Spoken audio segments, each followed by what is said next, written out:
आज फिर से बाज आकर बैठा है। वैसे 3-4 दिन से मैं इसको देख ही रहा हूँ, यहाँ के बैठा हुआ है, ये देखो उसी डाल पे मज़े से बैठा हुआ है। और जब से आया मेरे बगीचे में चिड़ियों की जो आवाज़ थी, चिड़ियों की जो छोटी छोटी मासूम चिड़ियों की जो चहचहाहट थी, इसमें बुलबुल भी थी और दूसरी वो चिड़िया थी जो पत्ते में घोंसला बनाती हैं तो ऐसे बहुत सारी चिड़ियाँ थी यहाँ पे, गौरैया वगैरह भी। तो सबके सब इस घटिया बाज के आने के बाद से हट गई यहाँ से। यहाँ पर मज़े से बैठा हुआ है, देखो अब इसको पता लग गया ना, इसका फ़ोटो सेशन उड़ के चला गया। वैसे मैं इस रस्सी को पकड़ के ऐसे इसको हिला के इसको उड़ाता अभी, लेकिन इसने नाक में दम ही कर दिया यहाँ पर आके।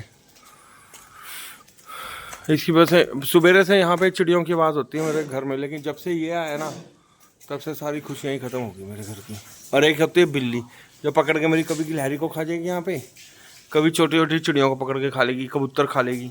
मतलब ये तो है नहीं कि घर का चूहा पकड़ ले, लेकिन इन मासूम छोटे प्यारे पक्षियों को परेशान कर। देखो बाज फिर से आके ऊपर बैठ गया, देखो अभी देखो आके फिर बैठा है ढीठ कहीं का। अब तो मैं इसको भगाऊंगा यार। वो देखो ऊपर, ये देखो ये बैठा हुआ है, ये देखना, ये देखो ये यहाँ पे आके बैठ गया। इसके यहाँ बैठने से घर की सारी सुख शांति खत्म हो गई। देखो ये तोता आया था अभी उड़ता हुआ, डर के मारे इस बाज को देख के भाग गया। ये देखो तोते के पीछे भागा है बाज, तोते के पीछे भागा, इसलिए तोता बेचारा उड़ के भाग गया। और तोते के चिल्लाने की आवाज़ भी आ रही है। नहीं नहीं नहीं, तोता चिल्ला रहा है।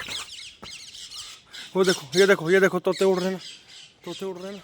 ये तोते क्यों उड़ रहे हैं? क्योंकि इनके पीछे बाज पड़ गए, तोतों के पीछे बाज पड़। अब इस घर में इतने सुंदर सुंदर पक्षी, तोते, छोटी चिड़िया, गौरैया सब आती हैं, लेकिन इस बाज की वजह से पूरे घर की सुख शांति खत्म हो गई। बहुत ही घटिया पक्षी है, कहने की बात है। बाज है, बड़ा सुंदर है, बहुत ही अच्छा है, अमेजिंग, बहुत ब्यूटीफुल, ये सब नेशनल ज्योग्राफिक वालों को बोलने का अच्छा लगता है। हमारे मासूम से छोटे से घर के अंदर ये बाज बूझ नहीं अच्छा लगता। ये एकदम पड़ा यहाँ पे, सारे मासूम मासूम से तोतों को भगा दिया। और सुबह सुबह रोज आते हैं तोते यहाँ पे, कई तरह के पक्षी आते हैं। वो कौन सा शोबिल पक्षी भी आता है यहाँ पे, और एक वो आता है लाफिंग डव, वो तो घोंसला ही बनाता है यहाँ पे। मतलब इतने सारे पक्षियों के होते हुए इतनी सुंदरता मैंने करी, इतने साल मेहनत लगी। ये पेड़ क्यों लगाए कि यहाँ पे पक्षी अपना घर बनाए, गिलहरी यहाँ पे खेले। ना गिलहरी दिख रही सुबह से, ना कोई पक्षी दिख रहा। ये सब बाज की वजह से।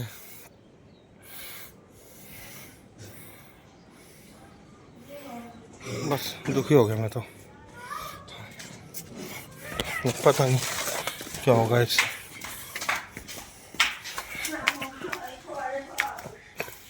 हर वक्त तो हम यहाँ पे बगीचे में पैरा भी नहीं दे सकते। चलो भगवान की मर्जी जैसी हो, उन पे छोड़ दिया, रक्षा करेंगे वो इनकी। मेरे घर में इस वक्त एक भी चिड़िया नहीं दिख रही, जबकि यहाँ पे हमेशा चिड़ियाँ होती हैं।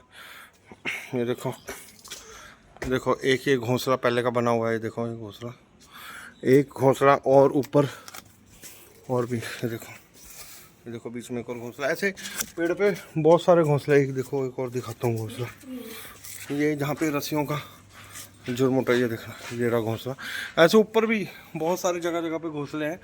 तो लेकिन जब ये यही आ जाएगा तो थोड़ी यहाँ पर कोई सुंदरता थोड़ी रहेगी। जो घर का जो वातावरण था प्यारा था, वो सब इसने नाश कर दिया, इस शिकारी पक्षी ने। मैं तो अशुभ मानता हूँ इसको, बहुत गंदा है। चलो छोड़ो मित्रों, जय माता की।